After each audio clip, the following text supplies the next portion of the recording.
Hey guys, Neptune here, and today we talk about tumblebuffing. Now, I gotta give a warning to some of you guys.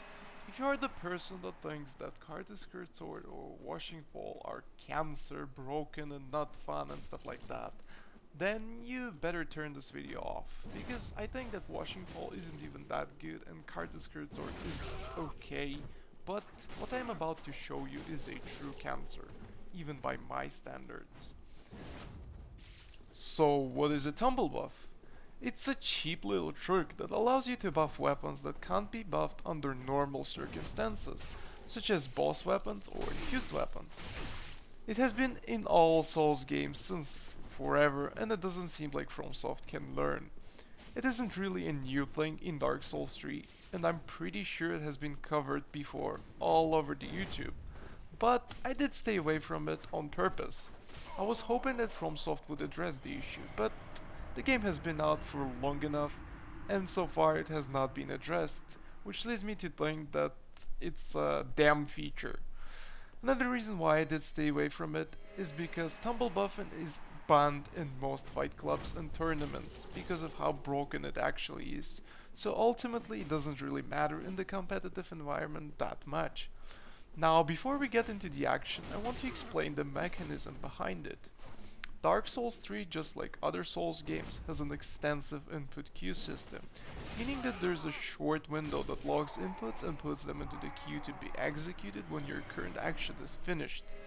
For example, if you jump and press R1 while recovering from the jump, R1 will be executed as soon as you recover, even though you pushed the button before the recovery was finished. This system can be annoying from time to time, or it can save your life if you enjoy mashing the roll button when you get hit.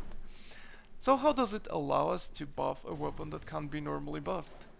Well, my assumption is that for some good reason, the game performs a check to see whether your weapon is buffable or not as a separate action before starting the buff, which means that you can pass the check, then clog the input queue with a weapon swap so that buff starts when you have a weapon that you actually need to buff. How does it look in the game? Very simple. You jump with a weapon that is buffable and then put the buff during the recovery animation from the jump. After that, all you have to do is to be in time to swap your weapon to the one you actually want to be buffed. Simple as that. Now, it is relatively easy to perform it using this method if you can master it.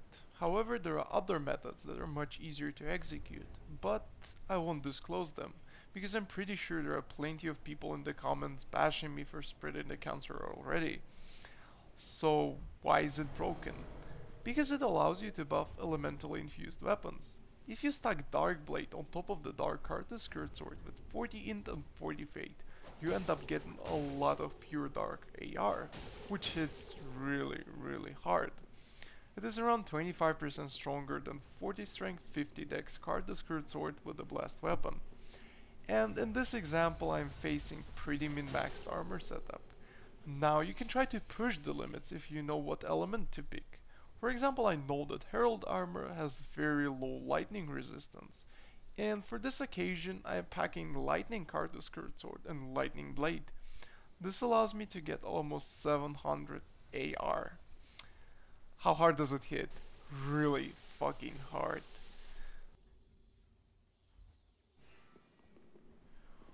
So yeah, there you have it. If you want your favorite card, the Skirt Sword, to kill an invader in 3 hits, learn to tumble buff, because thanks to FromSoft, it's a legitimate feature. Thanks for watching and see you next time.